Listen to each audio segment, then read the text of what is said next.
Boa noite. O Roda Viva recebe hoje o prefeito daquela que é conhecida no mundo como Cidade Maravilhosa.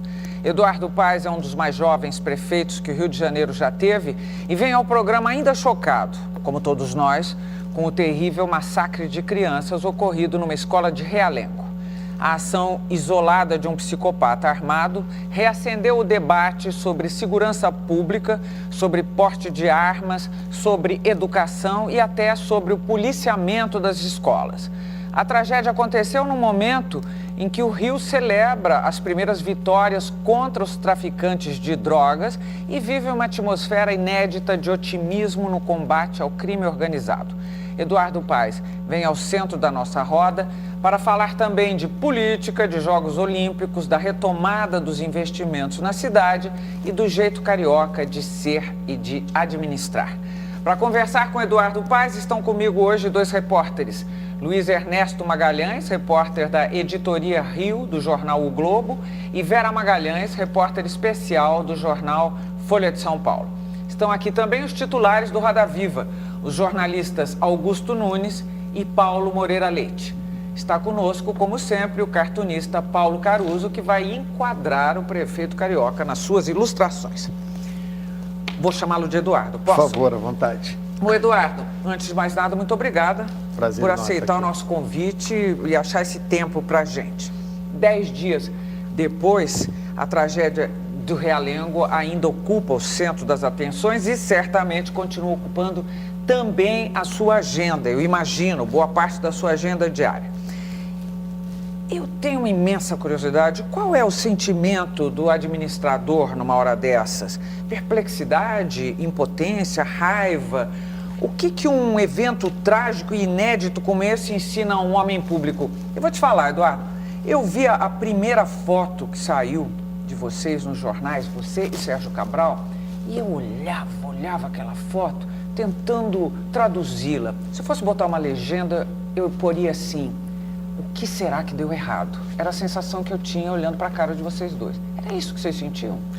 Olha, eu acho que a reação do primeiro momento, acho que é a reação de um pai, né, de um ser humano, de um cidadão que vê uma cena absurda como aquela e, enfim, fica muito chocado. Né? Uma coisa impressionante. E o momento seguinte é um momento um pouco... Eu acho que talvez eu tenha visto isso já no dia seguinte, né? Um pouco aquela história. Essa era uma situação inédita, no Brasil, pelo menos. Uma situação que já aconteceu em alguns lugares do mundo e que as respostas não estão colocadas, né? Um pouco aquela história, não tem receita de bolo para uma situação dessa. O que é que você faz no dia seguinte? Eu sabia alguns princípios que a gente tinha que seguir, como eu acho que essas respostas ainda não estão colocadas, mas são os princípios que a gente tem que seguir. Aí um pouco aquela coisa do peso da responsabilidade, você está ali, ser prefeito no momento, numa escola municipal, aconteceu uma coisa daquela. Então acho que, ponto 1, que eu falei desde o primeiro momento, né? Escola boa é escola aberta, é a escola que dialoga com a comunidade, a escola que o pai e a mãe participam, a escola que a comunidade se envolve, né? A gente não pode transformar nossas escolas em fortaleza, né? Isso é um ponto básico. Ponto 2 é que não tem nenhum tipo de forçação de barra ali que a gente possa fazer, porque as pessoas reagem de maneira distinta a essa situação. Eu tive... Peraí, eu estou meio atrapalhada. Você está se referindo a quê? As pessoas reagem de maneira distinta a essa forçação. A pessoa que está ali, a pessoa que está na escola, né? As pessoas lidam com esse tipo de situação, claro, todo mundo muito traumatizado, mas as pessoas lidam com esse tipo de situação de maneira absolutamente distinta. Tem um professor que consegue voltar para a sala de aula, tem um professor que vai ter muita dificuldade de voltar para a sala de aula. Hoje foi o primeiro dia de aula, né? A gente fez um retorno suave, sem, quando eu digo forçação de barra, é isso, olha, finge que está tudo normal. Sem aquela festa que eu ouvi que estava programada. Não é festa, mas você não pode ignorar o que aconteceu ali, né? Então você tem as crianças muito traumatizadas, os professores muito traumatizados. Muitos alunos não voltaram? Não, parece que a frequência hoje foi boa, mas nós não forçamos a mão no sentido de exigir que os alunos, principalmente aqueles do turno da manhã, que presenciaram aquilo tudo, que eles voltassem logo. Melhor fechar a escola, transferir produto. Por quê? Não, porque aí eu acho que tem aquela escola é uma escola que já formou muita gente. Ela é uma escola que as pessoas de Realengo, eu conversei em paralelo, sem nenhum tipo de ação midiática, com alguns pais que perderam seus filhos, né? E não é uma conversa fácil, né? Você não sabe se você conversa como pai, como ser humano, como prefeito, quer dizer, é uma conversa complexa. E conversei com alguns pais e com algumas crianças que saíram feridas, né? E que estão vivas e super traumatizadas, né? E assim, as pessoas têm muito orgulho daquela escola, né? A rede municipal de ensino, e aí não estou falando para me defender aqui não, porque essa é uma construção já, enfim, de anos, né? A rede municipal de ensino no Rio de Janeiro é uma rede que é uma referência positiva para a cidade. Tem seus problemas, como qualquer rede pública, mas é uma rede que a gente tem muito orgulho dela. Tem que avançar, tem que melhorar, mas a gente tem muito orgulho dela. E aquela escola ali é uma escola que a comunidade do entorno tem muito orgulho, né? Você pega um casal, alguns casais, um que perdeu uma filhinha, o outro que o filho foi ferido, eles se conheceram naquela escola. Então é uma escola que tem história. Eles vão querer voltar para esse lugar? Vão querer voltar. E assim, eu tive uma conversa... Mas pelo menos 20 pais de alunos pediram transferência. A informação nesse de hoje de manhã. É natural que você tenha pessoas se transferindo, mas o que a gente tem é que criar as condições para que as pessoas voltem. Eu tive na semana passada, também isso tudo muito sem ter muita imprensa e tal, conversando com os professores, né? A disposição, a raça daquela gente, a disposição de voltar. Agora, de novo, é uma situação nova. O que eu pedi a eles, né, o que eu conversei com eles, né, e aí a gente colocou acompanhamento psicológico, enfim, há todo um tratamento para a escola. A própria coisa de o que você faz diferente na escola para que enfim, possa superar esse trauma. Né? Não tem uma mudança radical, física.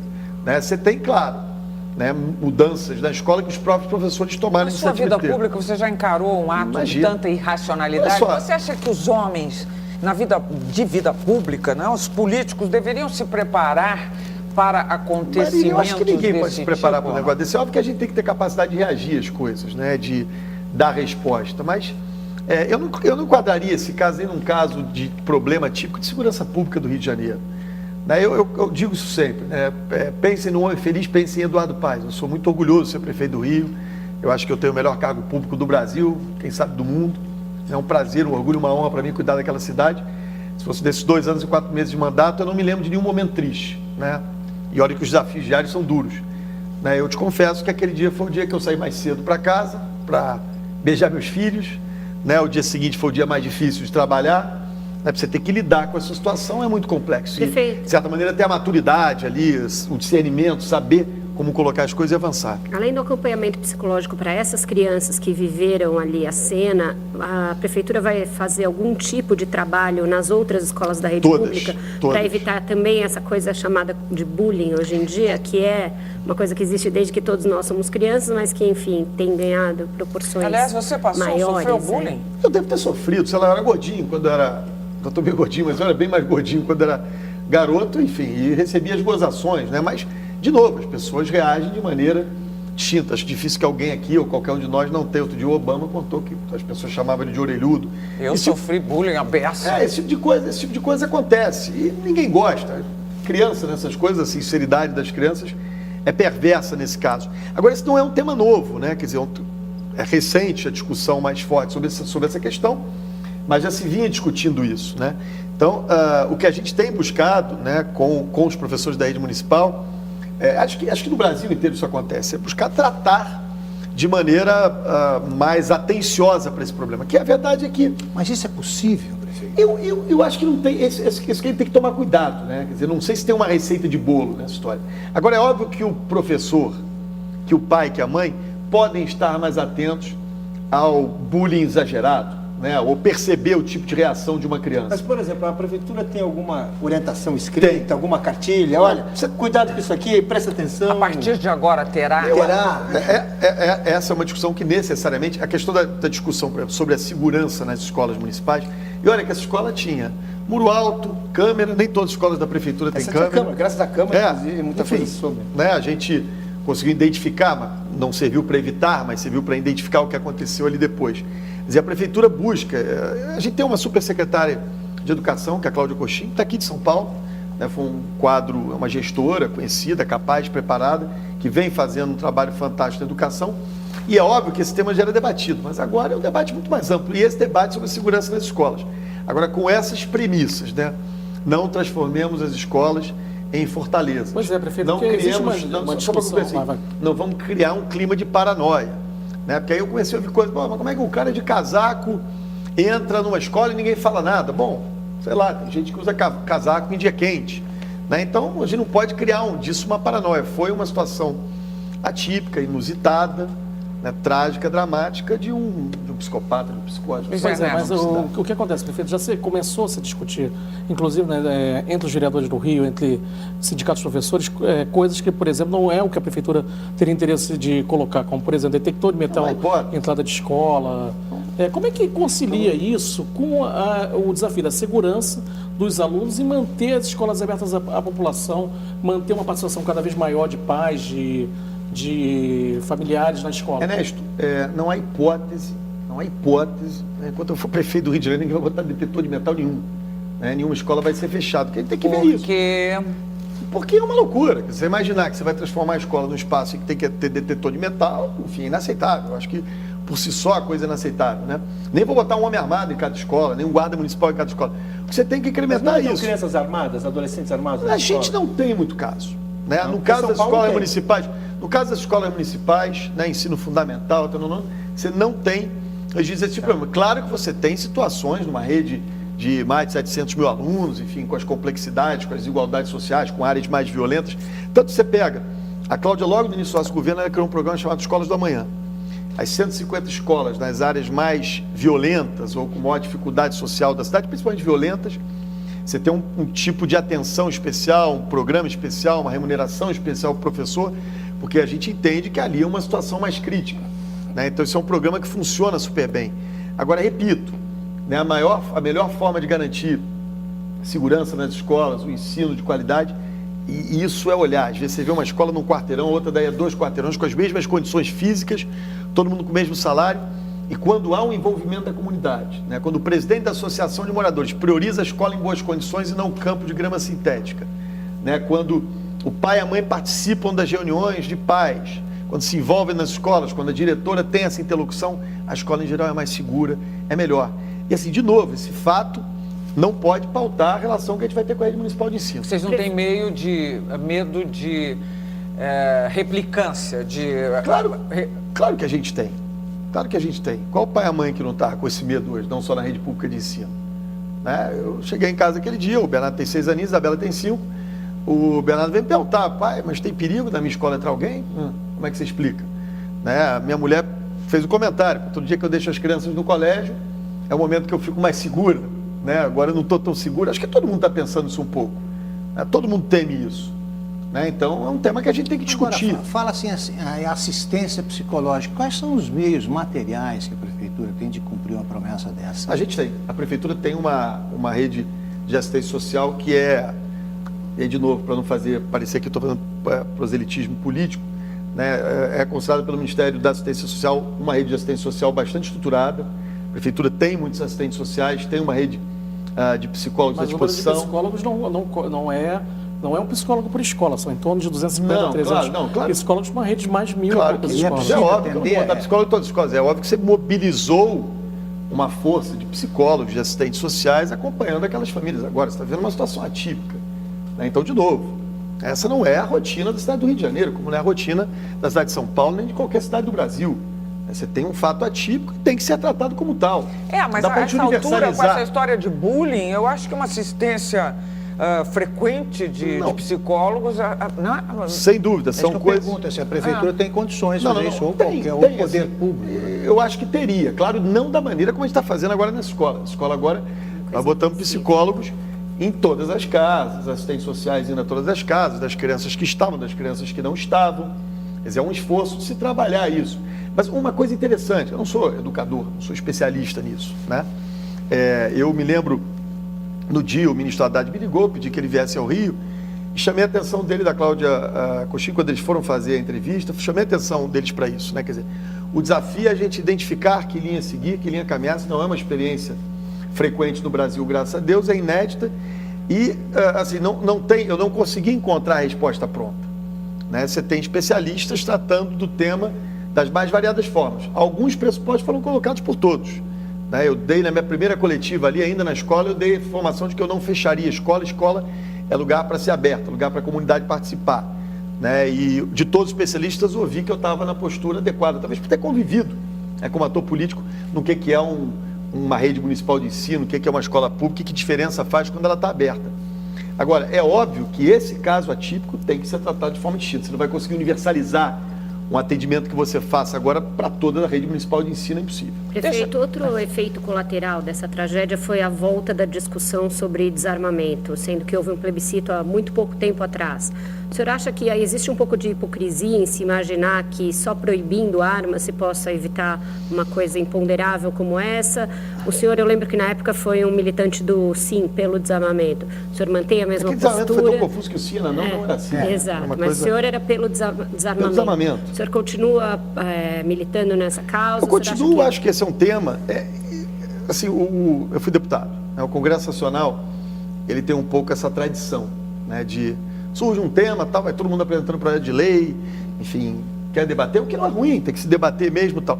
Mas eu acho que a gente tem que ter essa reflexão, tem que ser uma reflexão mais permanente, né? A gente votou recentemente isso, né? É hora de trazer à sociedade isso. Se os homens públicos, na sua maioria, imaginam que o desarmamento é a saída, se aqueles que refletem sobre as políticas públicas, sobre os temas da violência no Brasil, acham que o desarmamento é a saída, será que é a hora de fazer de novo? Né? Será que não corre o risco de perder mais uma vez e a gente só vai tratar disso daqui a 50 anos? Eu acho que tem que haver um processo de convencimento. Né? Eu sou super a favor do desarmamento, até porque eu, sei lá, na minha casa nunca teve arma, nunca dei um tiro na vida. Deixa eu colar uma coisinha aqui. Durante essa crise, você recebeu algum questionamento sobre a política de segurança do Estado? Não. Que você apoia, né? No caso, a criação das UPPs? Não tem contestação? As pessoas, não. Enfim, políticas públicas sempre tem contestação, mas eu acho que as pessoas tiveram a maturidade suficiente, tirando um outro personagem, um sindicato que se perdeu completamente o tom, mas a própria imprensa. Né? Qual sindicato? O Sindicato dos Professores do Rio de Janeiro. Eu acho que todos os atores perceberam que, enfim, é um fato inusitado. Né? Que o rapaz estudou lá, que ele tinha voltado uma semana antes, que ele preparou tudo aquilo, que era muito difícil impedir que um episódio daquele acontecesse. Né? Então, eu acho que essa percepção clara houve. Então, não teve nenhum tipo de contestação à política de segurança ou a maneira como a gente vem conduzindo a rede municipal de ensino por este episódio. Existe contestação por outras coisas, mas não por esse episódio especificamente. Eu acho que essa é uma coisa muito pacífica, né? O que o poder público poderia ter feito para impedir isso? Né? A escola tinha portão, você vê lá o sujeito, o portão estava trancado, o sujeito abre o portão para ele, né? Ele vai conversar com uma professora, a professora na sala de leitura, e aí é dramático você conversar com essas professoras, né? Agora, eu vi que pouco depois desse episódio, várias pessoas começaram, inclusive jornalistas, começaram a culpar as vítimas, né? Você tem um revólver, e esse revólver poderia ter parado na mão de uma pessoa. Não é muita demagogia o pessoal do Senado e da Câmara, o Renan Calheiros fez isso, por exemplo, voltar com essa história de desarmamento como se isso fosse resolver problema desse tipo? Até porque as armas que foram usadas eram armas ilegais, não eram armas que estavam legalizadas no Estado. Por isso é que eu digo, não sei se é demagogia, se não é, isso é um pouco característica do Congresso Nacional. Né? Enfim, os temas surgem, pipocam e aí as pessoas expressam suas opiniões. Né? Toda vez que você tem uma coisa violenta acontecendo no Brasil, tem um projeto de lei, alguns projetos de lei sendo apresentados e as pessoas querendo debater esses temas. Né? Mas se servir para permanentemente se debater, essa questão do bullying, por exemplo. Mas um novo plebiscito agora, o senhor é contra ou a favor? Eu não sei se ele é oportuno. Não sei se ele é oportuno. Tem o professor Paulo Sérgio Pinheiro que está defendendo que o governo tem maioria, a questão da modificação das leis de porte de arma é uma questão de lei, você manda um projeto para o Congresso e você consegue essa mudança sem passar por um plebiscito. É uma coisa estranha porque acabou de ter um plebiscito. Mas você acha que tem alguma viabilidade nisso aí? Eu acho que assim, o problema no Brasil não é lei, né? Isso aí. No Brasil é toda do cumprimento das leis, né? Acho que essa é a questão. Lei tem bastante. Você tem coisas básicas que não são cumpridas na legislação penal, né? Que será que radicalizar mais a lei? Né? Não que eu seja contra esse ou aquele tema na legislação penal, mas acho que se a gente tivesse o cumprimento da legislação no Brasil já estava bom. Então acho que é hora de se dizer assim, será que o sistema está funcionando? Como é que esse sujeito comprou armas fora dos meios oficiais ou aqueles que são permitidos pela lei? Né? Acho que essa que é a discussão mais racional agora. É óbvio, manter essa discussão depois de passar do momento... Uma das coisas que eu discuti lá com os professores foi isso. Falei, preparem-se, né? A gente vai ter aqui um mês de muita mídia, de muita imprensa, de muita gente querendo dar opinião e tal, mas no dia seguinte quem vão ficar aqui são vocês. Né? Até o prefeito passa.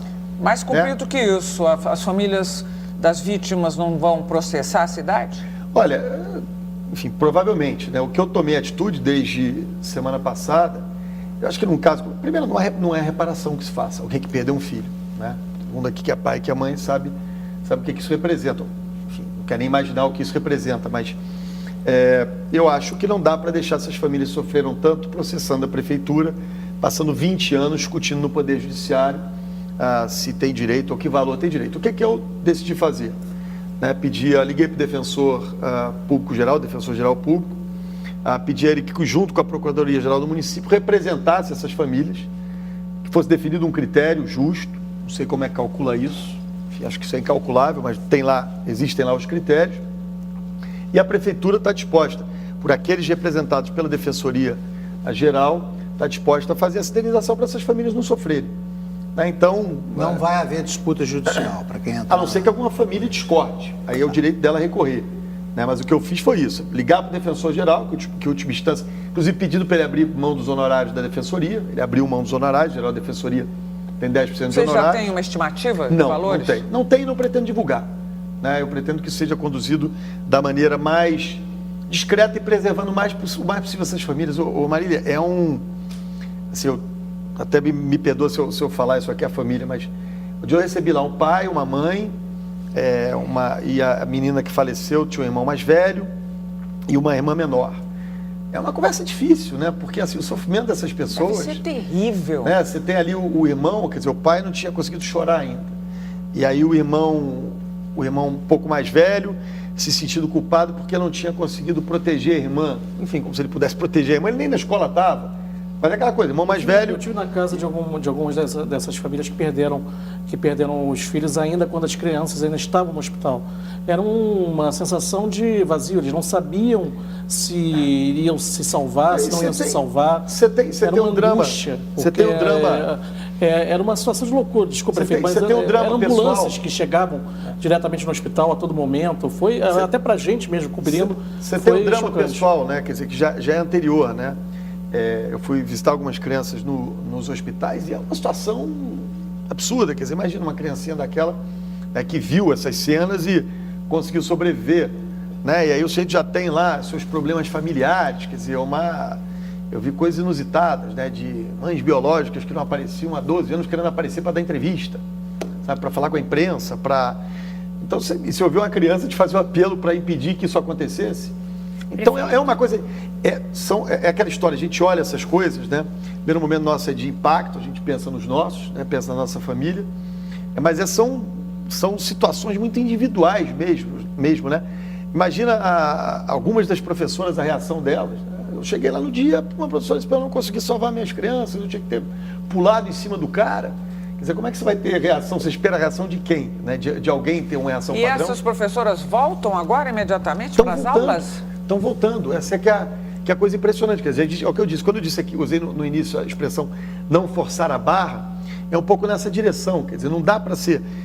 As pessoas reagem de maneira... Eu comecei lá contando uma história que se passou comigo, no dia que eu conversei com os professores. Em 2000, a minha mulher era minha namorada ainda, a gente foi assaltado dentro do nosso apartamento, do meu apartamento, onde eu morava sozinho.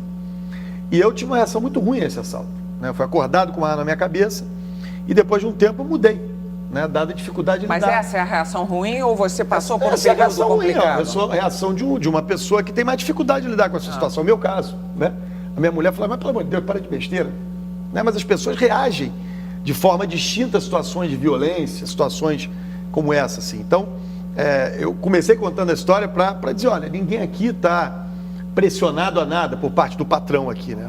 O patrão aqui entende que a situação é uma situação difícil, né? Vocês têm uma tarefa a cumprir, uma missão a cumprir, que é como é que recebe essas crianças. Mas assim, nossa experiência no dia de hoje foi muito positiva, né? Dado o fato, dada a situação que se viveu ali. Agora é deixar a vida fluir um pouco, né? Enfrentar esses problemas. Prefeito, eu concordo com o senhor quando o senhor diz que esse não é um problema de segurança pública e que ali tinha um fator de imponderabilidade enorme. Mas, no dia seguinte, a gente via muitas análises do tipo, o Rio, agora que é uma cidade pacificada, viveu ontem um drama, até em manchetes de jornais.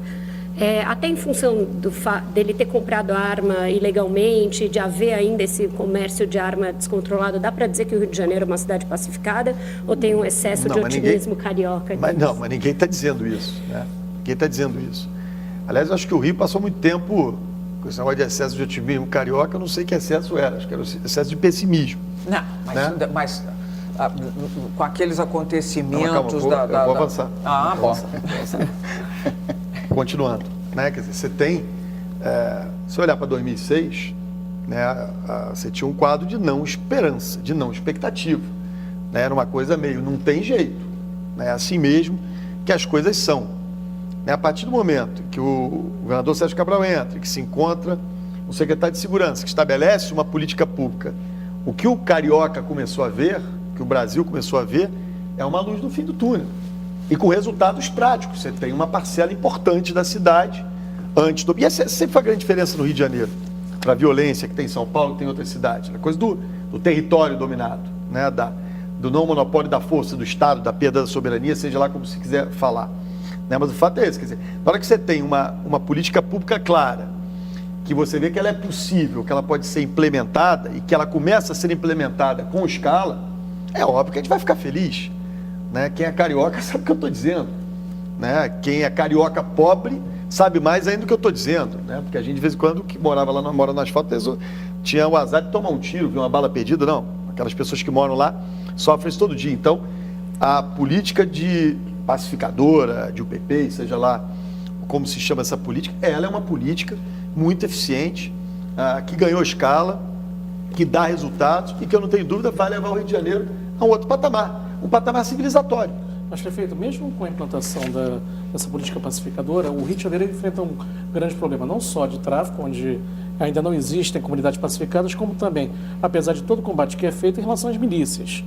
Na semana passada mesmo, o fato não teve tanta repercussão quanto o ataque à escola, mas se descobriu, através de algumas reportagens do Jornal Extra, que, na verdade, moradores que vieram de áreas de risco em favelas do Rio de Janeiro, que foram reassentadas em casas construídas no programa Minha Casa Minha Vida, estavam sendo expulsas pelas milícias de casas, estão sendo forçadas a sair das casas. Exatamente. E também repetindo na lógica, só para acrescentar, repetindo na lógica dessas novas residências, aquilo que os moradores dessas áreas de risco em áreas carentes das favelas enfrentavam, que é ter que pagar ágio por causa do gás, também pagar gatunete, enfim, problemas que estão se repetindo em novas áreas. Não, mas de novo, não está se repetindo. Ele continua a acontecer em várias áreas da cidade. Quem é que disse que não? Eu não ouvi o Sérgio Cabral dizer isso, não ouvi o Beltrame dizer isso, não estou me ouvindo dizer isso. Nenhuma autoridade. Essa não era uma região já considerada pacificada? Qual? Essa não. Não, pelo contrário, você tem uma área de atuação forte das milícias, Zona Oeste da cidade do Rio de Janeiro. Como é que você vai fazer um conjunto do Minha Casa Minha Vida numa área que é controlada por milícia? Enfim, isso não é essa a questão. A questão não é onde faz o conjunto do Minha Casa Minha Vida. A questão não é impedir esse tipo de coisa. Mas você tem esse problema, de fato, ainda na cidade. Agora, qual é a diferença desse momento? Você tem 3 vereadores presos nesse momento. Eu trabalho com a Câmara de Vereadores desfalcada por envolvimento com milícia. Né? Isso até um já perdeu mandato por falta de sinal. Desculpa, são 4. Não, na verdade hoje Se é 3 ou 4, não importa. Mas o relevante é que é o seguinte: isso no Rio de Janeiro não era normal. Era normal, era o prefeito, o governador andarem pela rua com esse sujeito pedindo voto. Né? Era normal, em determinados momentos, o prefeito dizer que isso era uma maravilha, a solução do problema do tráfico de drogas no Rio. A política de pacificação não é uma política só... Você está falando do prefeito César Maia, seu ex-aliado? Enfim, você diz os nomes. A política de pacificação é uma política para traficante de drogas e para miliciano. O Morro do Batão, o bairro do Batã, na verdade não é nem o morro, o bairro do Batã, onde uma equipe do jornal O Dia foi sequestrada, lá sofreu todo tipo de dificuldade, né? Era uma área dominada por milícias. Então aqui ninguém diferencia o delinquente se ele é miliciano ou se ele é traficante. Né? Eu acho que vale essa regra. Delinquente é delinquente e as forças policiais estão trabalhando nesse momento. Agora, ninguém está afirmando que o Rio está completamente pacificado, está completamente resolvido esse problema. Ao contrário, temos um longo caminho a percorrer. Bom, termina aqui o primeiro bloco do Roda Viva com o prefeito do Rio, Eduardo Paes. Nós voltamos já já.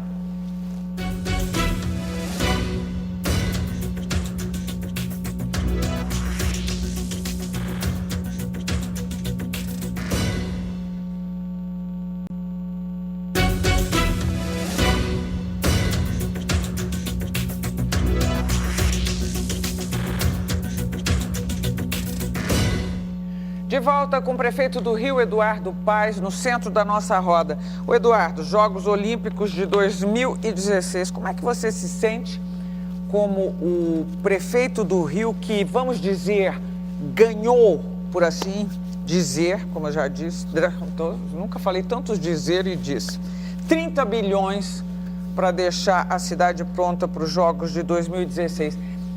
Não fossem os Jogos, a cidade teria essa dinheirama toda? Olha, primeiro, esse negócio de valor nessas coisas é um perigo, né? Eu acho que você tem o 30 bilhões é ainda um cálculo que você tinha na disputa da candidatura, ele não é um valor fechado ainda. Ele pode ser mais, pode ser menos, então é uma coisa definida. Só deve ser contado no momento que você tiver uma matriz de responsabilidade claramente definida, né, e os projetos executivos, ou pelo menos básicos, das obras prontos. Esse é o cuidado que eu tomo por causa de amanhã, não por hoje, né? Então amanhã, mas não era esse valor, ficou aquele valor, então esse não é um valor ainda fechado. Agora é óbvio... Você está meio que antecipando um problema que parece que já está pintando aí. Não, mas deixa eu encaixar esse assunto. Eu posso dizer, por exemplo, dizem que a prefeitura, os investimentos da prefeitura custaram 15 bilhões desses 30. Eu te digo que vai ser menos, posso te afirmar. Então está superfaturado na saída. Não custa 15 bilhões para a prefeitura fazer o que tem que fazer. Então é isso, acho que a gente tem que no Brasil aprender a entender, olha, aqui, cadê? Tem uma matriz de responsabilidade, o valor da obra está esse, está definido. Quando você apresenta uma proposta, né, você fala assim, olha, imagina se gastar tal valor numa determinada ligação, né, um BRT qualquer. Depois você tem a execução de projeto, né, isso detalha e aí você chega ao valor, né. Então, historicamente no Brasil, em geral, o valor é mais alto, mas eu estou dizendo, eu acho que a prefeitura gastará menos. Mas independente disso, o que eu acho da Olimpíada? A Olimpíada significa uma senhora oportunidade de transformação de uma cidade. Não só sob o ponto de vista físico, né, pelas infraestruturas que ela pode receber, mas sob o ponto de vista de legado também, né? E o nosso caso, a nossa inspiração é Barcelona. Eu tive, logo depois que a gente ganhou as Olimpíadas, eu tive estando em Londres, que é difícil comparar com o Rio, uma situação muito distinta, mas foi a Barcelona e Atenas. E acho que são dois casos interessantes, são comparáveis com o Rio, e você vê num caso de Atenas, não mudou muito depois da Olimpíada. Atenas é considerado até meio um caso fracassado, né? É assim, recebeu obras, infraestrutura e tal, mas todo mundo continua, sei lá, o visitante continua indo a Atenas, vai lá, vai na Acrópole e tal, pega um navio e vai visitar umas ilhas lá, né? Barcelona mudou. Então você tem um legado tangível, concreto, físico, renovação da zona portuária de Barcelona, e você tem um intangível, que é a mudança da imagem da cidade. Assim, o que eu entendo que é o nosso papel, o papel da prefeitura, o papel como prefeito na história das Olimpíadas? Aí o Maragall, que foi prefeito de Barcelona, me deu duas lições. Ele disse, olha, faça o que tiver que ser feito, porque eles não vão tirar os jogos de vocês, ou seja, defenda o interesse da cidade primeiro. E segundo, quer dizer, tem dois tipos de Olimpíadas. As Olimpíadas que se servem da cidade e o outro tipo, a cidade que se serve das Olimpíadas. Esse é o caso do Rio, esse foi o caso do Barcelona, e se Deus quiser... Agora, prefeito, nós ouvimos as mesmas coisas, não do senhor, mas de pessoas que continuam trabalhando nisso, como o ministro Orlando Silva, nos Jogos Pan-Americanos. O cálculo inicial era de 350 milhões, foram gastos 4 bilhões, 10 vezes mais. E eu ouvi, morava no Rio, metrô da Barra, nada. Despoluição da Baía da Guanabara. Então eu pergunto duas coisas. Primeiro, e várias outras obras, por que essas obras não saíram e por que sairiam agora? E segundo, por que precisa esperar pelos Jogos Olímpicos ou pela Copa do Mundo para fazer obras de infraestrutura que são necessárias para a população que vive na cidade o tempo todo? É isso aí. Mas aí, assim, eu primeiro não vou aqui defender os outros, né? Porque como não foi o que me comprometi com essas coisas durante o Pan-Americano, eles é que tem que responder. O ministro Orlando Silva. O Orlando estava na origem, na conquista do Pan-Americano, não participou da apresentação da proposta.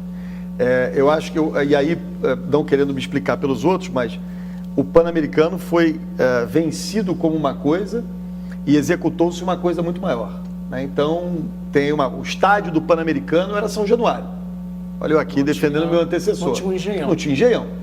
Então, se fez uma coisa muito maior. Então, não é, sabe, comprei uma banana por X e depois, né, comprei de novo por 100X. Mas traduz isso, o que quer dizer exatamente? Começou de um tamanho e tomou outra mudou-se o parâmetro, agora de novo. Mudou-se por exigência dos Não, foi uma decisão da cidade. Agora, aí tem que trazer o ex-prefeito aqui para explicar. Sim, fazer né? uma cariação. O que eu acho? Eu concordo com você. Quando eu disse essa tese aqui, eu não vou ficar explicando por ele tem que explicar. Eu acho que tem uma série de falhas mesmo, né? Mas estou tentando explicar algumas. Dizendo agora por que vai ser diferente? Por isso que eu tô porque, primeiro, quer dizer, eu acho que já está sendo, né? Eu acho que pela afirmação que eu fiz aqui. Né? A minha preocupação como prefeito é com o legado para a cidade. Né? E quem está acompanhando um pouco mais a situação do Rio está vendo, você já tem 2 linhas de BRT em plena execução. Isso é uma obra, o Ernesto acompanha bem isso no dia a dia da cidade. A Transcarioca é uma obra que se promete há 30 anos, já está lá a pleno vapor, financiado do governo federal. O primeiro BRT da cidade, o Transoeste, com recurso da prefeitura, vai ficar pronto já no início do ano que vem. Então as coisas estão acontecendo. O metrô, a linha 4 do metrô já começou, né? O Transolímpica já está em fase de licitação. O metrô começou pelo governo do estado, mas com a possibilidade de pelo menos uma das estações não ficar pronta. Bom, tudo bem, uma estação não vai ficar pronta, Augusto, mas isso chegará a ser uma tragédia, uma coisa que se promete há 50 anos no Rio de Janeiro. Então, o que a Olimpíada significa? Então, por que os outros não fizeram essas coisas, eu não sei. Eu sei que logo no meu primeiro ano de mandato, como prefeito, trabalhamos muito para trazer as Olimpíadas. Em outubro do meu primeiro ano de mandato, nós conseguimos as Olimpíadas. Então, eu conto com esse fantástico ativo. Além de eu trabalhar muito, de eu conhecer bem a minha cidade, eu dei sorte, ganhei as Olimpíadas, trabalhei para conquistá-las. Então, esse é um instrumento que a gente usa o tempo todo para trazer as coisas, né? É um argumento, assim, acho que eu volto à pergunta original da Marília, assim, de fato um diferencial enorme você sediar, ter a oportunidade de sediar um evento como as Olimpíadas. Prefeito, o senhor está falando só das Olimpíadas, mas 2 anos antes vai ter Copa e o Rio vai ter um papel importante nisso. Essa sobreposição dos eventos é positiva, é negativa? Ajudou para a gente ganhar as Olimpíadas e ajuda sempre, porque, por exemplo, o Transcariocas, que eu me referi aqui, financiado pelo governo federal, é um compromisso para a Olimpíada, não era um compromisso para a Copa do Mundo, mas o governo federal lançou o PAC da mobilidade, e ali eu captei os recursos para uma obra da Olimpíada que vai ficar pronta para a Copa. Né? A intervenção que está se fazendo, o governo do estado faz no Maracanã. O senhor não tem nada, o senhor não tem o Transcarioca. Ao contrário, a FIFA e o COI têm uma postura diferente. Né? Primeiro que a Copa do Mundo é no país inteiro. Né? O Comitê Olímpico Internacional tem uma coisa interessante, que eles levam em consideração o impacto das Olimpíadas numa cidade e a capacidade de transformar essa cidade. Por isso que, historicamente, as Olimpíadas bem-sucedidas foram transformadoras da nossa cidade. Desculpe, só o senhor falou da intervenção do Estado no Maracanã. O Ricardo Teixeira, presidente da CBF, logo que o Brasil foi oficialmente eleito anfitrião da Copa, disse: não vai se gastar um tostão, um centavo em estádios de dinheiro público. O Maracanã, o custo estimado inicial era de 705 milhões de reais, agora já é de 1 bilhão e 100 milhões. É um aumento de 56%. Como é que se explica isso? Deixa eu falar, primeiro não vai chegar a isso, né? Por isso é que esses números são todos, eles vão ficando... Parece que conforme vai se atrasando tudo, aí vai aumentando esse volume, esse número, porque alguém tem que fazer aquilo depressa, então vamos pagar qualquer coisa para alguém fazer. Então, de novo, o que eu acho, né? O que é o esforço que eu acho que a gente tem que fazer? A gente tem que começar a encontrar os mordomos, né? Aquela velha história, vamos encontrar os culpados, identificá-los. Vamos a imprensa também ajudar a entender quais são as atribuições dos diferentes níveis de governo. Porque as coisas não podem ser generalizadas. Prefeito, fala aí. Né? Desculpa só encerrar isso aqui, né? Porque acho que isso é fundamental. Até porque eu estarei protagonizando alguns desses eventos aí agora. Assim, eu quero responder pela matriz de responsabilidade que pertence ao município do Rio de Janeiro e à Prefeitura do Rio de Janeiro. Né? Eu lhe afirmo e desafio qualquer pessoa aqui e lá fora a dizer o seguinte: a Prefeitura do Rio de Janeiro terá todas as obras para as Olimpíadas que demorem mais do que 3 anos em execução até o fim desse ano. Ponto.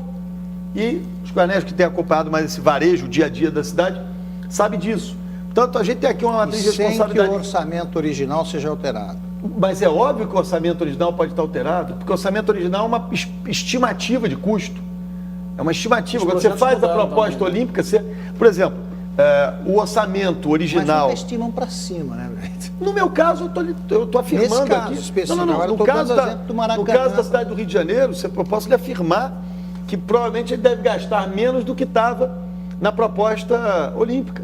Né? Então, acontece agora, a gente tem que entender o que é um projeto conceitual que se põe numa proposta e o que é o projeto básico, né? O que é o projeto executivo, quer dizer, que valor chega ao final. Eu acho assim, como dica, o que eu gostaria de ser cobrado é assim: que momento, prefeito Eduardo Paes, vocês vão ter o valor final de todos os projetos? Eu acho que até o fim do ano a gente consegue ter. Você tem obras, por exemplo, que são obras que a gente faz em 1 ano, 2 anos. Né? E, obviamente, eu estou priorizando aquelas mais complexas, porque eu quero começar esse ano. Né? E iniciando a Transolímpica, estaremos fazendo todas. Só uma coisa que é interessante que o senhor está falando, que é o seguinte: desculpa, Paulo. Tudo bem, a gente está vendo a prefeitura fazendo, mas dentro da matriz de responsabilidade original, o centro nervoso dos jogos, que é no Autódromo de Jacarepaguá, que vai ser desativado, até hoje não saiu uma obra federal. O orçamento dele está sendo revisto e o senhor já sinalizou, também que pretende assumir essa parte. A matéria do seu próprio jornal. Quer dizer, um centro de treinamento. Não, peraí, a Vila dos Atletas, no caso do Rio de Janeiro, você já tem uma equação, é um lançamento privado, imobiliário privado, você já tem a equação financeira toda. Eu me refiro ao centro esportivo Chegar lá, toda definida. Né? A responsabilidade em relação ao Parque Olímpico também é uma responsabilidade para começar a obra, a previsão de começo de obra, pela proposta olímpica original, segunda metade de 2012. Mas com início das licitações ano passado. Não. Segunda metade de 2012, Segunda metade de 2012 é o início das intervenções ali de urbanização. Estamos falando de 1 ano e meio na frente. Então, assim, as coisas estão em dia no caso das Olimpíadas do Rio de Janeiro. Isso eu posso afirmar e reafirmar. Agora, tem que ficar atento, não estou dizendo que tem que deixar de estar vigilante nem se cobrar, não. Agora, elas estão em dia. Eduardo, até adiantadas algumas coisas. Prefeito, primeiro que o senhor diga assim, que o senhor vai fazer a sua parte, que é isso que o senhor pode responder por ela. Se outras forças não fizerem a sua parte, as Olimpíadas podem não dar certo e ser um problema para o senhor. Onde o senhor está vendo gargalo? Será que não tem nenhum gargalo aí? Não, mas imagina, você não sabe, olha, a complexidade. Por exemplo, hotéis. Me falaram assim, que tem uma grande questão com hotéis, que é um investimento que o Estado não vai fazer, que precisa de muita vaga e que depois as vagas vão ficar Então, sobrar. vou te dar boa notícia. Já batemos a meta e vamos ultrapassar. Isso é aeroportos? Calma, deixa eu dar boa notícia. Você já vem com uma ruim? Peraí, deixa eu dar a boa notícia. Hotéis, A Prefeitura do Rio aprovou um projeto chamado Pacote Olímpico, criando uma série de incentivos para a construção de hotéis. Isso é uma tarefa privada, não vamos fazer hotel estatal, né? Nem Cuba faz mais hotel estatal, não somos nós que vamos fazer. Então criamos uma série de incentivos, de estímulos e tal, e o mercado privado aderiu muito bem a isso. Nós já temos 2.500 quartos em construção, quase 4.000 quartos licenciados, a gente tem que fazer mais 8.000 quartos. Isso já está aí, eu tenho certeza que a gente vai bater em 5.000 quartos, pelo menos a meta estabelecida na Olimpíada, o que é um número absolutamente equilibrado para a cidade do Rio de Janeiro. Hyatt, que pode falar de rede de hotel? Pode. Hyatt já anunciou, o Windsor já está abrindo uma série de hotéis, enfim, é um investimento grande de hotéis da cidade do Rio de Janeiro. Você está revitalizando a zona portuária. Na Zona Oeste, onde ficam os equipamentos. O Hyatt na Zona Oeste. Enfim. Voltando agora, os aeroportos. Olha aí, pergunta para a Efrael. Não, mas aí, como é que é? Porque é complicado. Aí, enfim, eu acho que essa é uma questão que não se resolveu bem ainda. E o tempo está passando. Né? Exato. Eu tenho uma pergunta ainda mais complicada para essa fase. Eu gostaria de saber de você, Eduardo, como é que se definem prioridades dentro de um projeto desse? Se é possível, por exemplo, separar os investimentos que interessam ao Rio dos investimentos que interessam aos Jogos. Por exemplo, investimento em saúde, que estão longe, imagino, das prioridades do Comitê Olímpico Internacional, mas interessam ao público diretamente. No meio disso, como é que fica? Esse que é o desafio. Né? Primeira coisa, tem uma coisa assim que interessa ao Rio, que interessa aos Jogos. Tem outro instrumento que a gente criou, que não dá ibope também, né? Também ninguém cobra. A gente tem lá um legadômetro. Toda intervenção olímpica, a gente tem uma comissão que avalia os impactos dela para a cidade. Né? Não conseguimos ainda uma cobertura jornalística para esse legadômetro, mas lá existe. Mas se não tem nem as obras, como é que vai ter o legadômetro? Não, como não tem? Como não tem? Imagina, tem sim. E acompanha o dia a dia no Rio, sabe que tem muita obra. Está causando alguns transtornos, mas tem muita obra. Essa que é a questão, a gente também não pode partir, a gente tem um pouco de partir do pressuposto de que tudo no Brasil é uma grande picaretagem, que ninguém faz nada no prazo. Eu quero afirmar... O passado é complicado. É isso, mas eu quero afirmar e reafirmar aqui, respondo pela Prefeitura do Rio de Janeiro, estamos em dia com nossas obrigações da Olimpíada. Prova por A mais B. Agora isso, voltando lá, só para eu responder aqui a Marília. A Prefeitura, eu acho que no caso do governo do Estado também, eu acho que no prazo está todo mundo. Não. No prazo está todo mundo. Né? No prazo está todo mundo. Não estou falando de Copa do Mundo, estou falando de Olimpíada. Né? Então, voltando à minha pergunta, estou perguntando se o contrato olímpico limita a autonomia da Prefeitura do Rio de Janeiro. Oi? Limita a autonomia da administração municipal? Não, de forma nenhuma. Assim. Esse é que é o desafio, quer dizer, o que é que foi uma lição que eu aprendi também visitando essas cidades, principalmente Barcelona. A gente constituiu dentro da administração municipal, eu criei lá uma estrutura mais enxuta, para gerir essa questão das Olimpíadas, porque é óbvio, né? Ninguém me pergunta sobre as clínicas da família em Bangu, Campo Grande, Santa Cruz, que a gente está fazendo no Comitê Olímpico Internacional. Ninguém me cobra isso no seu povo, que está lá sofrendo com os problemas de saúde. Ninguém cobra a obra do Pedro II, que é um hospital lá em Santa Cruz, que a prefeitura assumiu agora. Estou falando do Comitê Olímpico Internacional. Então, não tenha dúvida, Maria, que é de uma complexidade monstruosa fazer uma Olimpíada. Eu na quinta ou sexta-feira, eu passei a manhã inteira olhando esses gargalos. Eu faço uma reunião semanal com esse time mais que está tocando mais executivamente as Olimpíadas, a gente vai vendo gargalo. Na semana passada fizemos uma reunião grande. É um conjunto de questões, de detalhes, de problemas que tem que ser gerenciados num evento desse tamanho, que no final é isso, não é o evento, é o que fica para a cidade. Prefeito, Na verdade, está faltando as interações da cidade. Você está falando do que vai ficar, eu estou perguntando durante mesmo. Evidente, você tem um contrato, um compromisso, você tem que botar uma Olimpíada em pé naquela cidade. Para isso, você tem que montar essa infra. Como é que se dá essa distribuição do pessoal que já vive lá, que tem os problemas? Como é que se dá essa divisão? Como não perder de vista essa gente e seu cotidiano enquanto você Marília, monta... Enfim, aí, primeiro, trabalhar 20 horas por dia, 7 dias da semana, com muito prazer, como eu faço, né? Até meu adversário mais feio reconhece isso. Então, é isso, você tem uma responsabilidade, que é o evento internacional. De novo, e depois, eu como prefeito, me preocupar com aquilo que interessa a cidade. Quando você fala de BRT, não tem um atleta desgraçado que vai entrar dentro do BRT. Quem vai entrar dentro do BRT é o seu Manuel e a dona Maria, que trabalham no Rio de Janeiro e não conseguem se locomover na porcaria do sistema de ônibus que virou 50 anos na cidade. Quer dizer, quando você faz um investimento numa Transoeste, numa Transcarioca, numa Transolímpica, isso é para a cidade.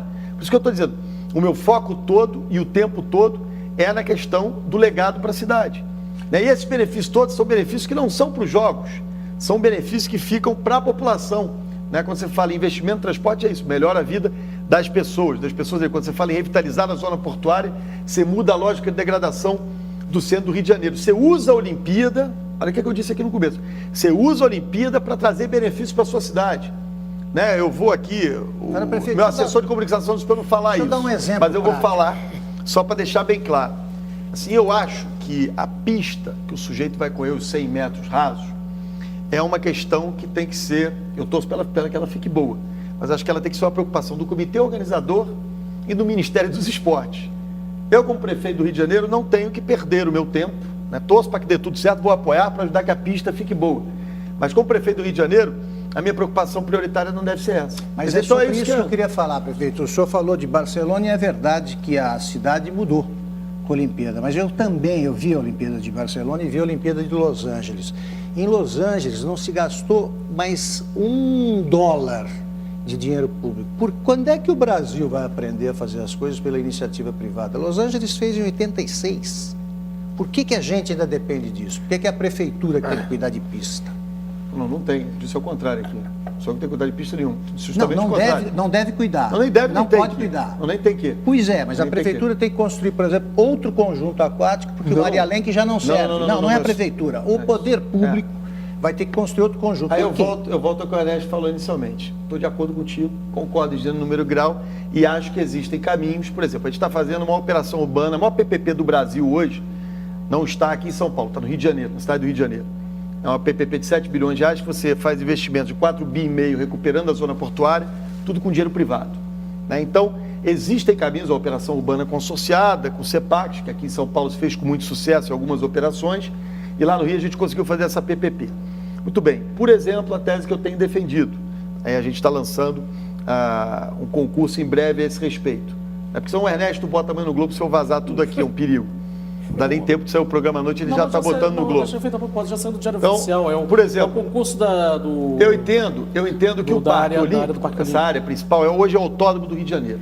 O Parque Olímpico é numa área muito valorizada da cidade, na Barra da Tijuca, E ali você tem capacidade construtiva e o terreno pertence à prefeitura, ou seja, por que não, e é isso que nós estamos fazendo, é isso que nós estamos estudando e trabalhando já em cima, por que não vender aquilo para o privado, numa PPP, numa concessão, numa venda simples, e o pagamento dessa venda ser a construção do Parque Olímpico. Quer dizer, essa é uma conta que dá para fechar privada, ou se não der para fechar privada, dá para bater muito o aporte de recursos públicos ali. Prefeito. Eu sou totalmente a favor disso. Sem devastar a cidade? Não, mas não quando você não, porque quando você fala assim, eu já fiquei pensando aqui no paliteiro que vai virar a Barra da Tijuca.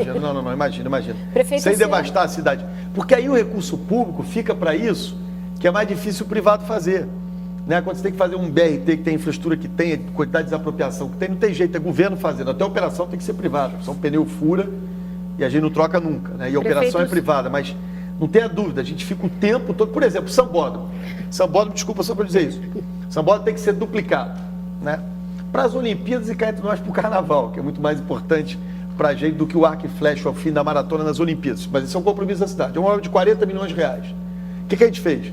Ao lado do Sambódromo tem a fábrica da Brahma, que ele tinha lá uma capacidade de construir que era uma coisa baixa, mas um tijolão. Até esteticamente era melhor, eles pediram uma coisa mais alta e menos tijolão. Nós aprovamos o projeto na Câmara e esse ganho que ele teve, estético, na verdade foi nem de capacidade de construir, faz com que a Brahma, a Ambev, pague o custo da reforma do Sambódromo. Então o máximo de coisas que a gente tem conseguido fazer, tem podido fazer, se utilizando de recursos privados, a gente vai se utilizar de recursos privados. Prefeito, esse é um instrumento que tem usado muito. Na MP original que criou a Autoridade Olímpica, o senhor achava que ali estava havendo uma inversão de prioridades, como o senhor disse, de responsabilidades, e que estava havendo uma interferência federal nas prerrogativas que eram da cidade. O senhor ficou satisfeito com o novo modelo? Como o senhor está dialogando com o ex-presidente do Banco Central, Henrique Meirelles, e se ele já está efetivamente trabalhando nas suas novas atribuições ali? Como é que é essa dobradinha? Vamos lá. Primeiro, né, não pode ter nome melhor que o Meirelles para tocar um negócio desse, né? Porque tem essa cabeça, essa visão das coisas. Por exemplo, eu estive almoçando com ele recentemente, discuti essa possibilidade de uma PPP para o Parque Olímpico. É uma visão que ele acha interessante, uma possibilidade. Aí você discute. Então, acho que ele é um nome excepcional, acima de qualquer suspeita, com uma história fantástica, e que estar empoderado pela presidente Dilma para articular essas coisas. O governo federal tem um papel muito importante nesse processo, né, de financiamento das ações da prefeitura, do estado, do próprio governo federal. Então, eu não podia ter nome melhor em nenhum momento quanto esse nome do Meirelles. Na origem, fizeram um modelo que copiava um pouco o modelo de Londres, que é uma situação distinta, ou seja, era a receita do fracasso. Né? Londres é um governo central, né? Você está no segundo prefeito de Londres, né? Que é uma espécie de rainha da Inglaterra municipal, não tem um nível intermediário, que é o nível estadual, então você tinha um modelo construído por um regime distinto do regime federativo brasileiro, né? Que você tem entes independentes definidos pela Constituição de 88, você tem cada um cumprindo o seu papel, a sua parte. Então, o que precisa, então, a APA original, e aí a presidente Dilma foi de uma enorme sensibilidade, que essas alterações feitas permitem o equilíbrio. Aquilo ali era a receita do fracasso. E não é o problema do Eduardo Paes, do Sérgio Cabral, do Lula ontem, da presidente Dilma hoje, né, do ministro Orlando Silva, que era até anteontem o presidente da APA, agora já é o Meirelles, porque essas coisas no Brasil a gente tem que aprender que a gente tem que fazer permanente. Nós temos ainda quase 6 anos até as Olimpíadas. Né? Então, nesses 6 anos, enfim, eu até posso até estar lá até 2016, mas eu estou garantido até o final do ano que vem lá. Né? O Sérgio Cabral certamente não será governador até as Olimpíadas. Né? Ele tem uma data até 2014, já foi eleito, não tem jeito de ser mais. A presidente Dilma... Então, esses processos, a gente passa governador, passa prefeito, passa presidente. Portanto, quanto mais institucionais forem essas relações, quanto mais permanentes, quanto mais elas respeitarem as regras da Organização Federativa Brasileira, mais chance de sucesso a gente vai ter. Porque é isso, não tem jeito. Se tem uma coisa que está mudando o Rio de Janeiro, é o fato dos níveis de governo estarem trabalhando em conjunto. Né? Prefeitura, governo do Estado e governo federal. Uma enorme provocação? Deve, eu estou aqui para isso. É uma provocação mais do que uma grosseria. Não, mas você, ano que vem, você vai receber, em nome do Rio, a bandeira olímpica na cerimônia de encerramento dos Jogos de Londres e tal. Quando você nasceu, Eduardo, o Rio não era mais capital da República. E nos últimos 50 anos, a cidade perdeu influência, perdeu poder, perdeu a capacidade de investir. E, na opinião de muita gente, perdeu até a vergonha na cara, adotou o caos como modo de vida, a bagunça como regra. A minha pergunta é: quantos anos de choque de ordem serão necessários para reverter esse quadro? Você acha que o projeto olímpico por si pode resgatar a autoestima carioca? Olha, eu sou de uma geração, estou 41 anos. A minha geração não conheceu Cidade Maravilhosa porcaria nenhuma. A minha geração é uma geração que, quando começou a sair para paquerar à noite, os pais já ficavam morrendo de medo se a gente ia voltar vivo para casa. Quando eu me formei em Direito na PUC, os meus amigos todos estavam vindo para São Paulo trabalhar porque o mercado no Rio de Janeiro não oferecia mais alternativas. Essa é a cidade que eu conheci. E aí você tem uma troca geracional política no Rio de Janeiro. O Rio hoje tem uma visão, de que a gente tem que parar de se lamuriar com aquilo que fomos do passado. Capital da República fundiu, não devia ter fundido. E graças a Deus a capital está em Brasília, com todo respeito ao Congresso Nacional. Graças a Deus nós somos hoje capital do estado do Rio de Janeiro, não mais a Guanabara. Essa mudança está superada. E o que a gente tem que olhar é para frente. Você não acha que Eu acho, só para concluir a resposta, eu acho que a gente vai precisar de muito tempo para superar isso, sim. Não é nenhum problema de autoestima, porque carioca não é igual aquela história da mulher da gente. Eu posso falar mal da minha mulher, mas se alguém falar mal da minha mulher, a gente fica uma fera, né? Então o Rio sempre foi assim um pouco para o carioca, né? Eu acho que carioca nunca teve um problema de baixa autoestima. Mesmo na hora da crise, a gente estava ali muito orgulhoso da nossa cidade. A autoestima está lá em cima, isso conseguiu recuperar. Acho que a gente tem 2 governantes hoje ali no Rio de Janeiro olhando para frente. Isso é que é verdade. Há uma troca geracional, tanto eu quanto o Cabral no estado, a gente busca olhar para frente, ver as coisas com otimismo e trazer benefício para a cidade, e a gente encontrou o nosso caminho. Essa que é a questão no Rio de Janeiro. Então a Olimpíada, um grande evento como esse, ele é catalisador. Ele não é a solução, ele não é a panaceia. Está tudo resolvido, vamos fazer a Olimpíada. Não é assim. Mas ele, se bem aproveitado, ele vai trazer uma energia muito positiva e uma possibilidade de transformação permanente para a cidade. É chance de uma vez na vida. E o Rio tem essa chance. Nós temos Jogos Mundiais Militares esse ano, não é nada demais. 2012 vai ter a Rio +20. Tomara que a presidenta Dilma queira usar essa oportunidade, trabalhe isso para fazer uma grande mudança na questão ambiental, use a força política do Brasil para isso. 2013 tem Copa das Confederações com protagonismo no Rio. 14 a FIFA vai ficar no Rio. O centro de mídia vai ficar no Rio de Janeiro, a final no Rio de Janeiro. 2015, a cidade faz 450 anos, senão a gente ia decretar feriado, para 2016 preparar para as Olimpíadas. Então, acho que é isso, a gente tem uma agenda, essa é para brincar um pouquinho, eu acho que a gente tem uma agenda, que é uma agenda incomparável, naquela que são as vocações da nossa cidade, entendido o entretenimento, o evento, o esporte como uma atividade econômica importante e relevante. Isso projeta a cidade de uma forma fantástica. É diferente, Marília, eu chegar hoje no exterior. Eu fui a Londres antes das Olimpíadas. Fui a Londres depois das Olimpíadas, depois de ter ganho as Olimpíadas. É impressionante. Quer dizer, o prefeito do Rio, que era recebido antes de ganhar as Olimpíadas, era recebido de uma maneira distinta como eu sou recebido hoje em qualquer lugar que eu vou. Então, não é por minha simpatia ou por minha antipatia. É porque o Rio vive um novo momento. Mudou tanto? Você muda a percepção da cidade, a cidade mudou. É porque eu acho que ele está sendo recebido com a mesma esperança que Não, mas não é só isso, Marília. A gente está tendo aqui, Atenção, senhoras e senhores. O Rio está mudando para melhor, concreto e objetivamente. Os índices de criminalidade diminuem, os investimentos aumentam. Então, nós estamos falando da esperança. Sob ponto de vista, mas não é só esperança, é realidade, sob ponto de vista absoluto. É uma cidade ainda altamente problemática. Não, mas imagina, quem está vendendo Lausanne aqui, eu nem quero que seja, aliás, nem estou vendendo o paraíso da terra, mas se você for olhar, o Rio de Janeiro, pela primeira vez ano passado, produziu um número de empregos absolutos, pela primeira vez na história, maior do que São Paulo, falando de relativo, falando de absoluto.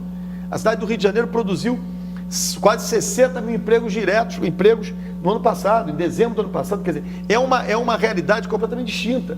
A atividade econômica volta para a cidade. O mercado imobiliário no Rio de Janeiro é um mercado que explodiu. Você tem demanda por novos escritórios. Quer dizer, é um momento muito especial na cidade, que bom. Por quê? Porque a cidade não perde mais tempo com os problemas do passado. Por exemplo, uma coisa que a gente não faz mais. Eu preciso acabar esse bloco. Só para acabar aqui. Preciso Só mesmo. para deixar minha mensagem para os meus amigos de São Paulo. Uma coisa importante, por exemplo, a gente parou com aquela história de culpar São Paulo de tudo. Que sensacional que você tem 2 cidades complementares tão perto uma da outra.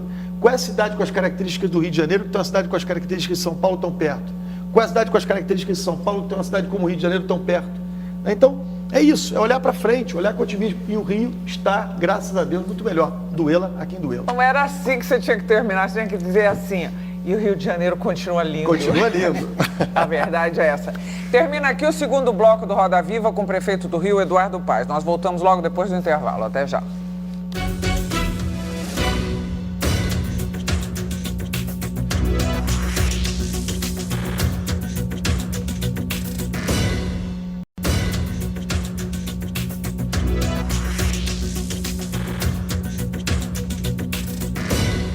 De volta com Eduardo Paes, prefeito do Rio, no centro da nossa roda. Agora vamos falar de política, olha que delícia. Tanta coisa boa para falar. No final do bloco anterior, eu disse rapidamente, descrevi rapidamente o que provavelmente vai ser o seu pôster de campanha para a reeleição. Você recebendo e desfraudando a bandeira olímpica em Londres.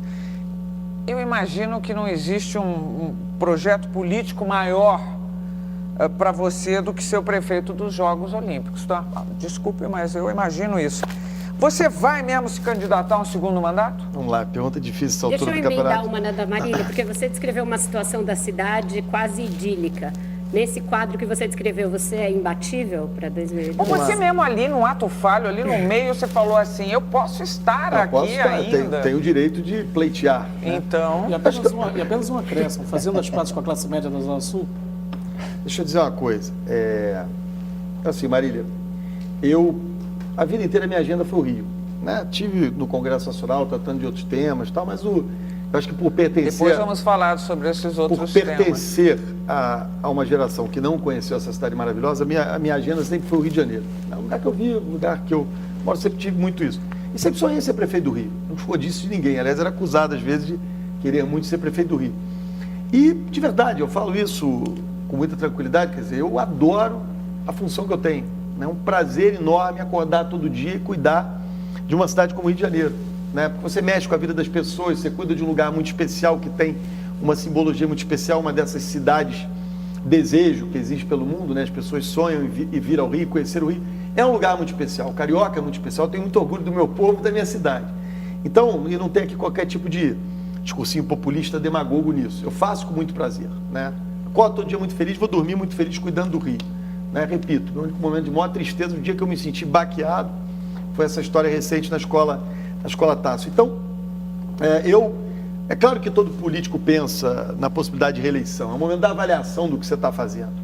Né? Mas qual é a minha concentração, meu esforço agora? Eu não estou pensando na reeleição, eu estou pensando em fazer um super governo, né? Em fazer as transformações, realizar aquilo que o Rio precisa há muito tempo. Sim, mas eu acho que o Rio... carreira política. Claro, não, imagina, calma, repito, vamos lá, não estou aqui no joguinho tradicional da demagogia. Então, eu repito, quer dizer, eu acho que o Rio vive um grande momento. Né? Eu tenho muito orgulho de ser prefeito do Rio nesse grande momento e colaborar muito para que esse momento se dê dessa maneira. E é óbvio, se você puder encerrar um ciclo, né? Disputar umas Olimpíadas, ganhá-las, preparar a cidade para a Olimpíada e concluir esse processo, né? Não há dúvida que é uma experiência fantástica. Eu te confesso que se eu pudesse estar lá até 2016 entregando a bandeira para o prefeito... Teve depois do Rio? Ainda não decidiu-se? Fui para o prefeito seguinte...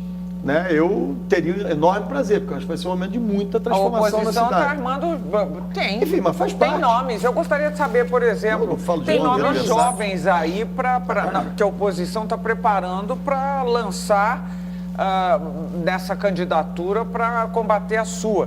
Por exemplo, você prefere como oponente o Rodrigo, filho do César Maia, ou a Clarissa, filha do Garotinho? Eu acho que é direito deles disputar a eleição, né? Você os conhece muito bem. Não, eu não conheço, pelo amor de Deus, não conheço ninguém bem assim, não. Conheço a mim bem. Eu prefiro o processo eleitoral no processo eleitoral. Eu quero chegar no processo eleitoral, em consolidando uma candidatura à reeleição, né, apresentar as oportunidades que eu tive. Prefeito, né, o que eu fiz, o que eu não fiz. E a população julga, o negócio da reeleição é esse. A gente está falando de política, vamos aproveitar para voltar um pouco no tempo. O senhor surge na política no grupo do ex-prefeito César Maia, como administrador da Barra, depois da Barra, vereador mais votado da cidade, deputado federal muito votado, passou por PFL, PSDB, teve um breve período no PTB, desembocou no PMDB com o Sérgio Cabral. Essa sua trajetória e política pode mostrar, o senhor acha, pode ser um fraco do senhor, por mostrar que o senhor está sempre do lado que está no poder e o senhor se aproximando desse lado para disputar a eleição? Todos esses partidos, em algum momento, já estiveram no poder, mas não sempre estiveram no poder. E eu, quando estava neles, não necessariamente eles estavam no poder. Fui deputado de oposição no PSDB, né, longe da prefeitura, longe do poder estadual e longe do poder federal. Você mudou, né, por motivação ideológica cada vez? Não. Eu acho que tinha um projeto, imagina, motivação ideológica. Né? Acho que o Brasil não tem nem tanto essa clareza assim nos partidos. Né? você tinha ali, eu fui convidado pelo governador Sérgio Cabral para ingressar no PMDB para disputar a prefeitura do Rio de Janeiro, né? E era uma chance única. Oi? Vamos falar francamente, era uma chance única. Era uma chance única e você, de fato, Paulo, você tinha um momento de mudança na política da cidade e do Estado. Era um momento de mudança. Né? Eu tive muita tranquilidade em representar aquele projeto para o Rio de Janeiro. Porque uma coisa, quando você está no... As pessoas, às vezes, enfim, fazem umas cobranças. Eu estou ali eu tive muito orgulho por onde eu passei. Hein? Eu fui um subprefeito muito reconhecido pelo meu trabalho, tanto que terminei o vereador mais votado do Brasil. Né? Fui um vereador atuante, tanto que terminei o deputado federal 2 vezes mais votado da cidade do Rio de Janeiro. Né? Fui um deputado federal que cumpri com as minhas obrigações. Quando teve algum problema, eu agi com correção.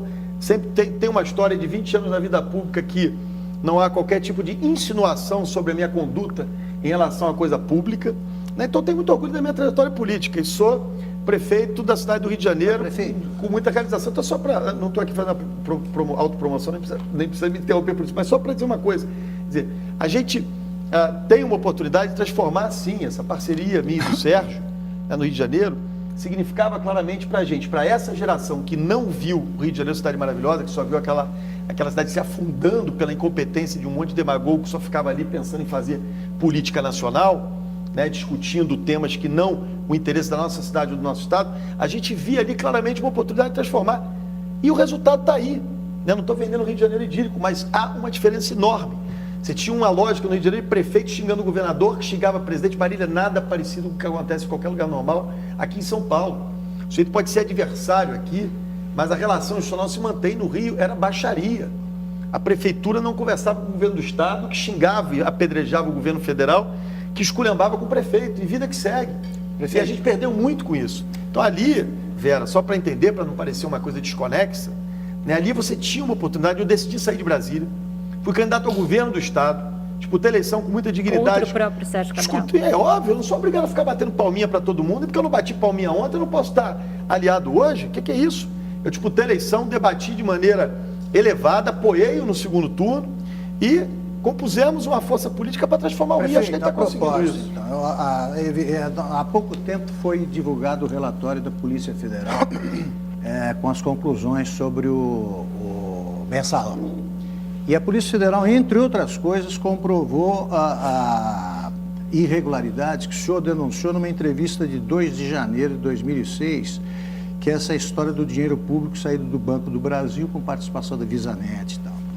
Nesta entrevista, o senhor diz o seguinte, estou falando que agora vai ser julgado o mensalão, mais dia, menos dia, eu queria saber se o senhor mantém o que disse ou o que é que o senhor tem a corrigir aqui. O conjunto de escândalos que envolve esse governo é tanto e a disfarçatez dos principais atores envolvidos neles tão grande que às vezes parece que a CPI não conseguiu ainda provar muita coisa. Na verdade, ao longo de 6 meses de trabalho, conseguimos comprovar o mensalão com cópia de recibo e tudo. Aliás, como o Lula ainda tem coragem de negar. Conseguimos mostrar como ele funcionava, etc, etc. O que o senhor acha hoje? O presidente Lula disse que o mensalão não existiu. O senhor provou que existiu. Eu acho que tem. Eu deputado federal. Isso. O meu papel como deputado federal sempre era investigar irregularidades que eventualmente aconteciam. E essas irregularidades, eu como um dos subrelatores da CPI, comprovei. Elas estão lá colocadas. Né? Eu tive no presidente Lula, nesses primeiros 2 anos como prefeito do Rio de Janeiro, uma enorme parceria. Né? O presidente Lula ajudou muito a cidade do Rio de Janeiro. Aliás, ajudou nos 4 anos do segundo mandato dele com o governador Sérgio Cabral e fez transformações fantásticas na cidade do Rio de Janeiro. Né? Então, eu não tenho nada que tirar o que eu disse como deputado federal, as coisas que ele sabia de tudo. Não, primeiro que eu não afirmei isso. Quer dizer, se o presidente Lula soubesse de tudo, soubesse todos os problemas que acontecem no governo dele, a oposição, eu estou falando aqui do PSDB, com o Fernando Henrique, com o Serra, com o Geraldo Alckmin, não teria decidido não fazer nenhum processo de impeachment.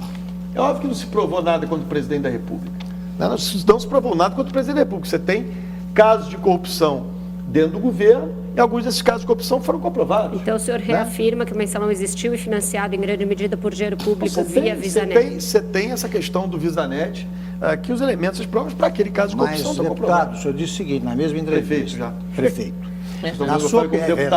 Na sua opinião, Lula sabia e participou de tudo ou foi apenas uma lista? Não, olha, vou dar a resposta. Eu seria leviano. Claro que ele tinha conhecimento. Podia não saber do detalhe, mas é claro que ele tinha clareza do papel do nosso Delúbio em todo o processo. Olha só, Uma figura tão próxima ao presidente não conseguiria agir com tanta liberdade se não tivesse o aval do presidente. Aí você tem a adjetivação do debate político. Não, eu estou lendo o que o senhor... Augusto, exato. Então eu estou chamando de adjetivação do debate político. Né? Você está no debate político, você está no embate. Né? Me parece mais uma acusação do que uma adjetivação. Isso, mas a adjetivação é uma acusação. Você adjetiva na acusação, né? Você vai e força um pouco as palavras. Né? E acho que esse cuidado tem que sempre se ter. Mas o debate parlamentar, ele provoca um pouco isso. Né? Qualquer pessoa que tivesse prova contra o presidente Lula nesse episódio, teria por dever de responsabilidade que entrar com o pedido de impeachment dele. Né? Tanto que a oposição, em nenhum momento, encontrou provas contra o presidente Lula, que nunca o fez. Né? Esse foi um encaminhamento feito pela oposição de vários dos tucanos, com os quais eu ainda me relaciono muito bem, que cumprem seu papel, que são pessoas que eu respeito. Né? Então, eu acho que essa é uma das coisas da adjetivação da política. Agora, o trabalho que eu fiz como deputado federal, Augusto, eu me orgulho muito. Né? Agora, esse era o meu papel como deputado federal. Agora eu estou prefeito do Rio de Janeiro trabalhando, não me compete mais. Aliás, isso já acabou, essa discussão da parte do Congresso Nacional já acabou há algum tempo. Compete agora ao Supremo Tribunal Federal julgar isso. Sabe o que me parece, você dizendo uma coisa dessa, me parece que de alguma forma você diz que num debate político você pode eventualmente ser leviano, é isso? Não pode ser leviano, não é ser leviano, Maria. Mas no debate político você pode adjetivar, você está ali você pega essas frases, você está ali no embate, né? O sujeito está ali, pumba, numa comissão como aquela. Mas se mais para frente, como agora, você diz assim, não, isso não é uma adjetivação, Marília, vira um discurso leviano. Marília, não há discurso leviano, quer dizer, os elementos e aquilo que a gente comprovou, eu como membro da CPI, aquilo que eu assinei como deputado, está lá o documento e eu não contesto absolutamente nada. Comprovar é verbo, né? não adjetivo. É isso, aquilo está lá. Né? Aquelas coisas são escritas lá. E eu fiz ali e cumpri com o meu papel. Né? Hoje, e compete agora ao Supremo Tribunal Federal pegar esses elementos e julgar esse processo. Né? Isso é que tem que acontecer. Uma questão aí que eu acho que coloca, que o senhor mudou de posição em relação ao governo federal.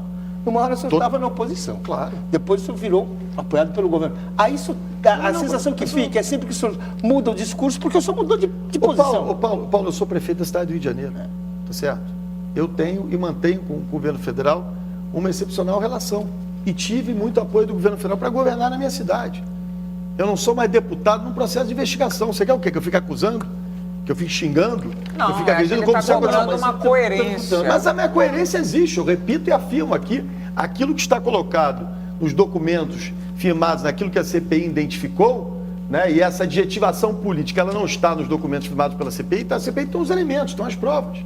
Né? Então isso eu reafirmo e reconfirmo, não há dificuldade nenhuma nisso. Mas o fato é que nós estamos aqui num novo momento, eu sou prefeito da cidade e estou trabalhando em parceria com o governo federal. E qual a dificuldade nisso? Isso não quer dizer que o que você tem investigado de irregularidade no passado tem que se esquecer. E eu jamais pedi para esquecer isso. O ex-procurador-geral da República, que também já não está mais no exercício da função, mas que foi quem ofereceu a denúncia do mensalão, está hoje nos jornais dizendo, na Folha especificamente, dizendo que não se pode tratar tudo aquilo como invencionice. Eu acho que, para além dessa adjetivação, tem uma parte subjetiva, que é o relatório da CPI, a denúncia do PGR e o relatório do ministro Joaquim Barbosa, os três na mesma direção. Sim, o mensalão existiu e teve dinheiro público. O senhor acha que já está na hora de se julgar isso? E o que o senhor acha desse processo político encabeçado pelo Lula de tentar negar que tudo tenha existido? Eu não sou analista político, Vera, nem estou afim de ficar fazendo aqui análise política. Né? O que você tem é um julgamento no Supremo que tem que ser julgado. Acho que ninguém discorda que tem que ser julgado. Mas, deputado, o senhor disse o seguinte... Não sou deputado, sou prefeito. No entanto, é fundamental a fiscalização e a cobrança da sociedade, não só na condenação de parlamentares, mas na punição de todos os atores envolvidos no escândalo. E alguém achar o contrário disso? Apesar do enorme esforço do presidente da República em minimizar todo esse escândalo. Naquele momento, o senhor achava que ia poder ter impeachment? Quando o senhor deu essa declaração? De maneira nenhuma. Porque dá a impressão que... Peraí, gente, vamos lá. Vamos botar as coisas no seu devido lugar. Mas eu insisto na pergunta também. O senhor falou da fiscalização da Mas sociedade. isso dá, imagina, mas não quero fiscalização da Então, sociedade. o senhor tem que fiscalizar também. Não, aí você tem. Eduardo, responde só uma coisa. Peraí. O que o senhor estava acreditando quando o senhor falava isso? Só um minutinho, né? Eu tinha ali um papel de parlamentar de fiscalizar ativamente, tendo acesso às informações, né? Eu respondo pelos atos do meu governo, né? E, aliás, respondo com muito orgulho pelos atos do meu governo, né? Eu acho que a sociedade tem que fiscalizar sempre, né? Todo mundo tem o direito de fazer a cobrança que for e o governo tem que estar muito aberto sempre.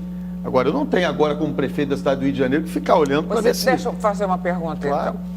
então. No poder, a história é outra. Quer dizer, o poder é transformador Marília, em vários mas que coisa sentidos. É impressionante. isso? Não, eu quero imagina. saber. Mas no É poder uma a história é outra, pergunta de porque quem olha de qual é a fora. diferença da Porque você, de repente, não sei, Marília, qual é a encontra dificuldades lá Marília, que qual é a justificam diferença? outras Não coisas. estou justificando nada. Qual é a diferença da minha opinião? Vocês estão querendo que eu fique aqui Não, esculhambando com o presidente da República? Não, eu não vou esculhambar. Eu estou fazendo uma pergunta isso, honesta. é isso. No poder, a Não, história é outra. não. Eu não gosto de roubo, não gosto de roubo de dinheiro público. No meu governo não roubo e não deixo roubar. Perfeito. É assim que funciona o meu Perfeito. governo. Mas- Levante um minuto só. Levante, em 2 anos e 4 meses de governo, uma denúncia de corrupção no meu governo. Uma pergunta, o É, mensalão objetivamente, existiu? quando eu Prefeito, fui- O mensalão existiu? O procedimento de pagamento de parlamentares chamado mensalão, claro que existiu. Imagina, o relatório que eu escrevi está escrito isso. Certo? De novo, mensalão é uma adjetivação, se fosse mesada. Isso é um nome que o Roberto Jefferson inventou. Se é mensalão, se é escândalo. mesadão, se é isso tá semanadão, escrito no se é relatório. se é quinzenadão, Com esse nome. dessa maneira que eu estou dizendo aqui agora. Mas com esse quem, nome. Quem leu o relatório, não, quem leu o relatório, quem leu o relatório da CPI dos Correios vai ver lá que essa é uma adjetivação. Não, Roberto está escrito não, mensalão. leia. Eu escrevi o relatório, velho, eu estou lhe dizendo. Leia, né? Podia ser quinzenadão, mensalão, anualidão, enfim, o nome que for.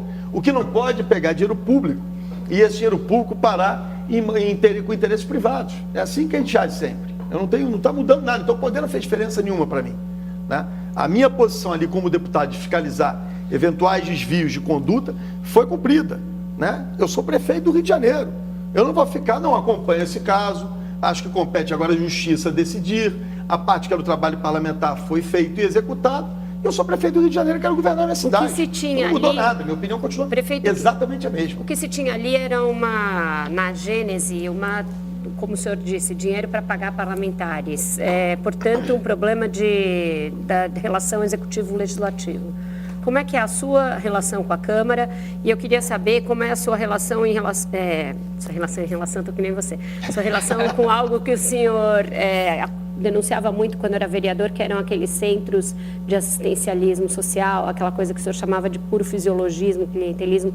Se o senhor combateu, fechou todos esses centros, Não tem que ou fechar se centro nenhum eles de ninguém, eu continuam sou- operando e agora que os vereadores são da sua base? Não, Consideração e apoio. Peraí, mas gente, que coisa, gente, que coisa eu tenho, agressiva, velho. temos 1 minuto para Coisa terminar absurda, esse mas vocês bloco. partem, Não é agressivo, mas prefeito. imagina, vocês partem vereador. Olha, o primeiro, Queria saber né? como Eu é. continuo achando o Centro Social o fim da picada. Pelo menos metade dos vereadores tem centro social no Rio de Janeiro E hoje. daí, eu acho o fim da picada. Para mim, eles tinham que estar todos punidos por terem. Agora, não sou eu que tenho que punir, Mas quem tem que punir é a base do justiça governo eleitoral. Mas quem tem que punir é a justiça eleitoral, Ernesto. Quem faz esse papel é a justiça eleitoral. Eu acho o fim da picada, acho uma vergonha. A gente tem que estar lá brigando para que o poder público preste serviço. É uma vergonha. Eu fui o relator da lei de captação de sufrágio, né? Você sabe disso. E na lei de captação de sufrágio é culpa de voto, né? Enfim, para às vezes o telespectador não entende essas palavras Essa esquisitas. palavra não entende mesmo. Então, compra de voto. A lei de compra de voto, fui eu o relator dela no Congresso Nacional. E ali a gente incluiu qualquer tipo de benesse, né? Doação de bem, qualquer tipo de coisa. E esses centros sociais se caracterizam por isso. Então o senhor veta todas as emendas para recurso para Mas esses imagina, não há hipótese disso acontecer. Né? E a relação do meu governo com a Câmara Municipal é uma relação absolutamente aberta, republicana, e funciona muito bem. Está aqui o doutor Ernesto que acompanha esse dia a dia para seguir. Termina aqui o terceiro bloco do Roda Viva com o prefeito carioca Eduardo Paes. Nós Vocês voltamos estão em duros. seguida. Até já.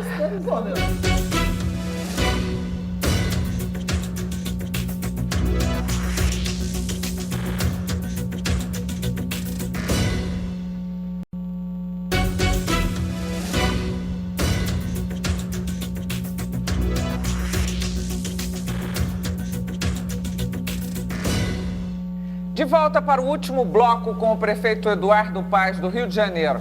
Eduardo, é hora do balanço dessa entrevista. E eu vou começar com os titulares. Paulinho Moreira Leite.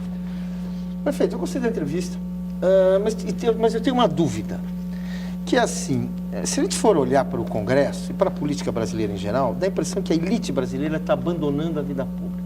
As pessoas que têm uma situação razoável, que têm lá um futuro garantido, que fizeram uma boa escola, estão abandonando, estão indo para a iniciativa privada, morando fora, meio que desistiu, abriu mão disso aí.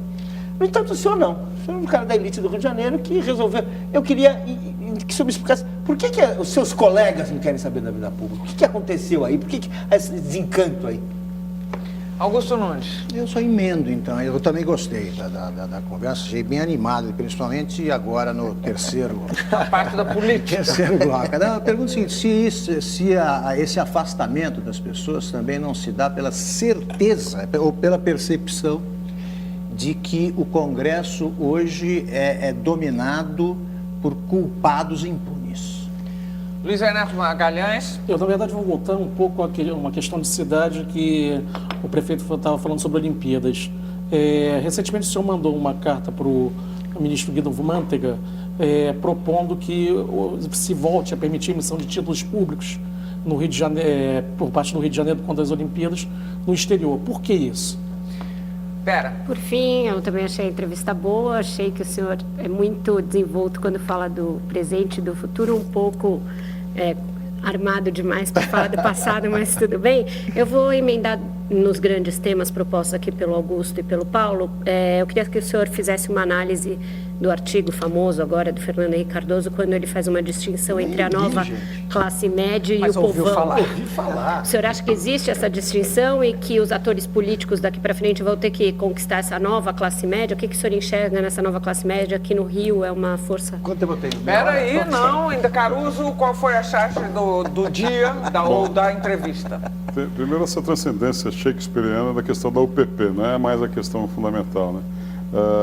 Essa questão da conceituação do semanalão, quinzenalão, mensalão, semestralão, não me importa essa conceitualização, acho que ficou marcada. Muito bom. Eduardo, você tem 3 minutos para responder as perguntas. Todas essas perguntas? Eu acho que a política, infelizmente, ela tem espantado as pessoas de bem, o que é um equívoco, é ruim.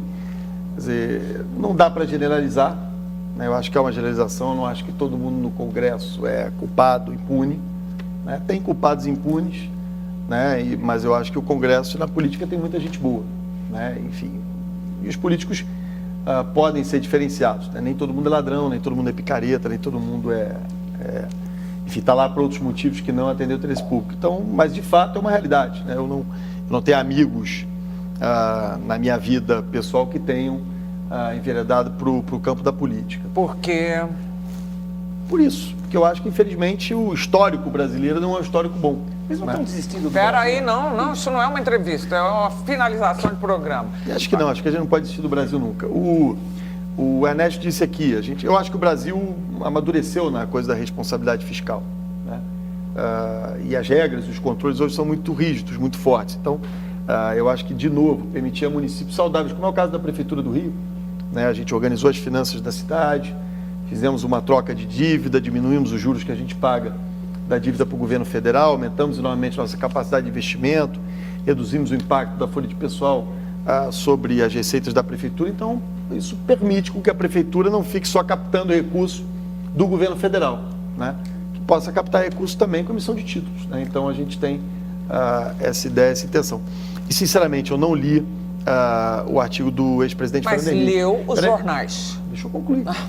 Eu acho que é de uma inabilidade, independente do que lá esteja escrito, é de uma inabilidade política assustadora. Agora, eu confesso que eu não conheço o conteúdo, né? Eu acho que, obviamente, essa estratégia eleitoral de vocalizar para esse ou para aquele segmento, né, na sua mensagem política, é muito mais deve ser muito mais fruto de um debate interno do que de um debate externo. E acho que, como homens públicos, nós temos que olhar para todos os brasileiros, independente do nível social dele. Mas eu nem acho que tenha sido isso, não acredito que o presidente Fernando Henrique tenha feito essa referência. Muito mais, imagino que seja um artigo na linha da estratégia de comunicação política que ele imagina o PSDB. Eu guardaria esses documentos, não ficaria por aí passando essa impressão de que eu não quero cuidar dos mais pobres, tem que olhar só para a classe média, que foi a impressão que ficou no final do dia.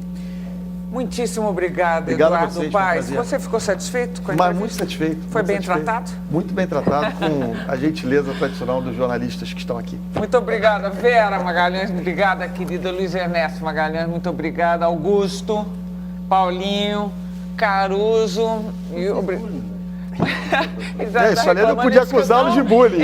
Ele se acha vítima, vítima de bullying. Assim vai acabar conquistando. Obrigada a todos vocês. Nós voltamos semana que vem. Vai acabar me provocando a ponto de eu fazer bullying com você.